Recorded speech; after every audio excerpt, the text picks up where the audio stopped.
All right, so we started talking about stress, and the first thing we talked about was axial stress on tension or compression members.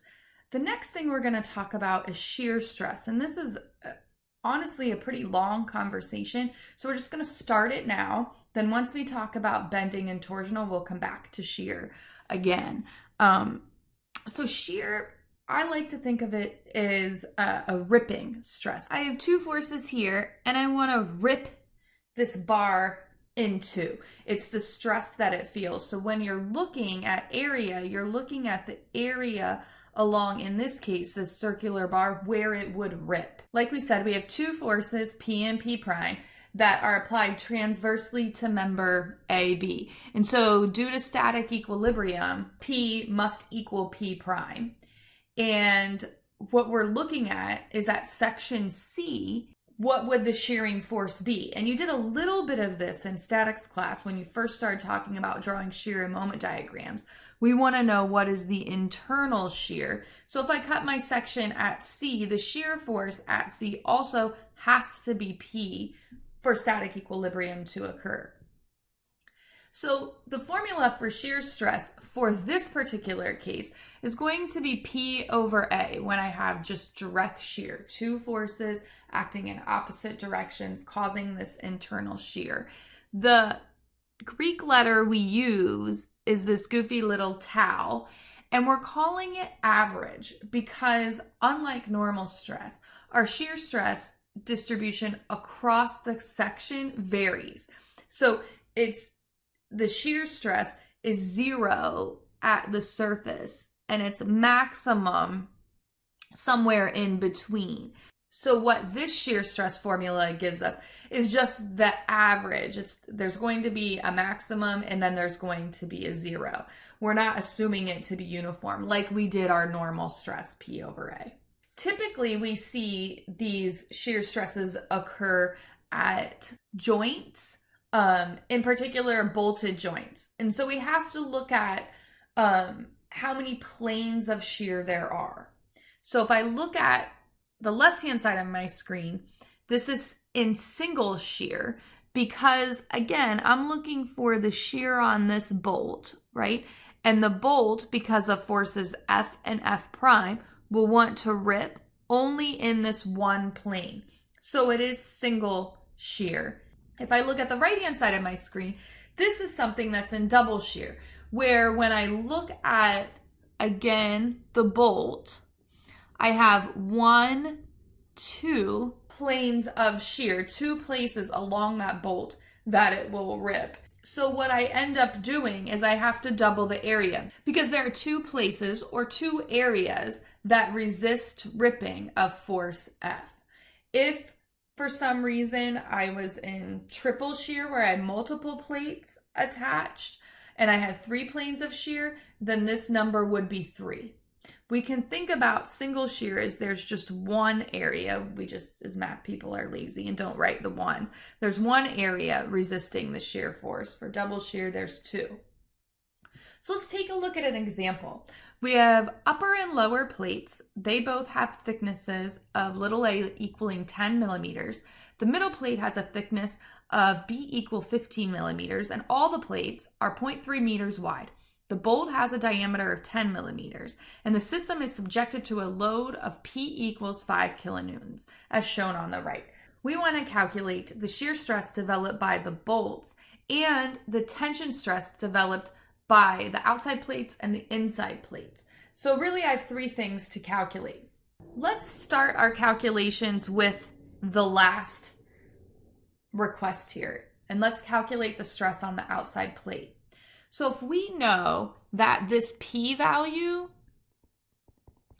equals 5 kilonewtons and my outside plates are of equal thickness, then what I do know is that each plate, due to symmetry, will take half of that load. So each outside plate will take 2.5 kilonewtons of load.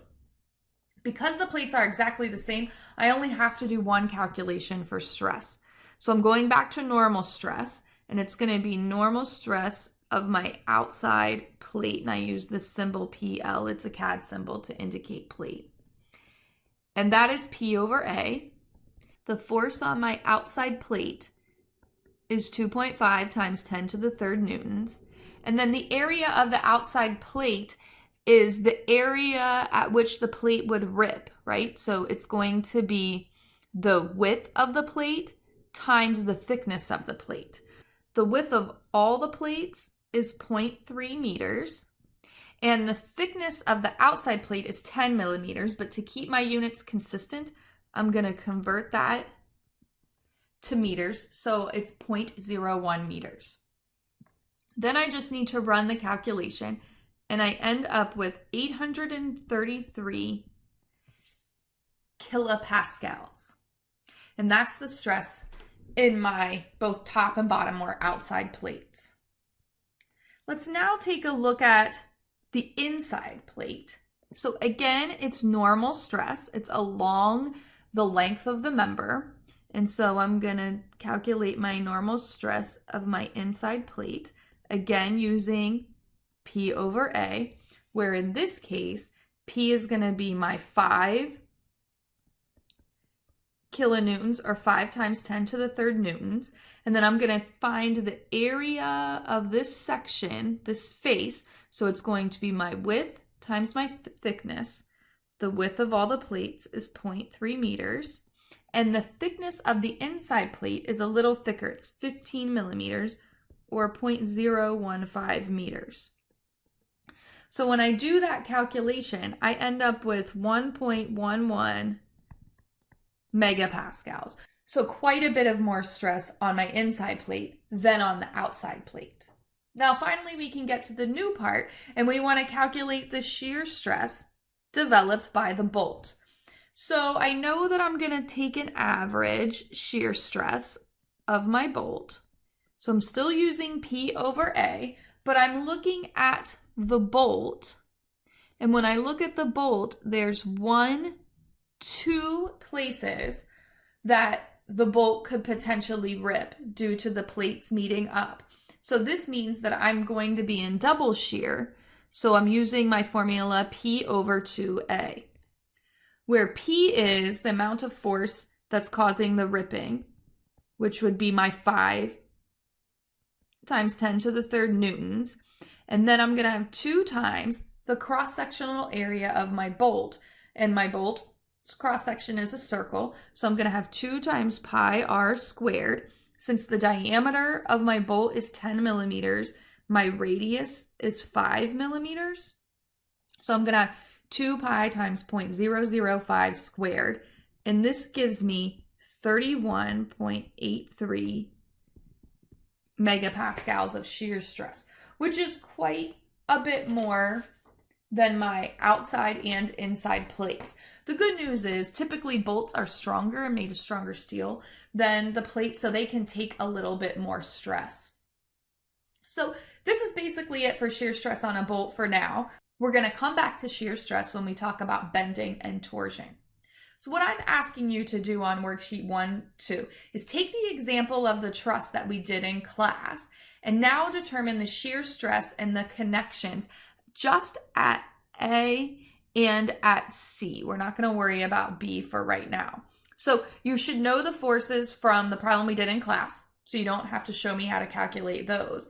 But using those forces, look at the details here and here of the connection to calculate the shear stress in the bolt or in the connector for each end. If you have any questions, let me know. Good luck.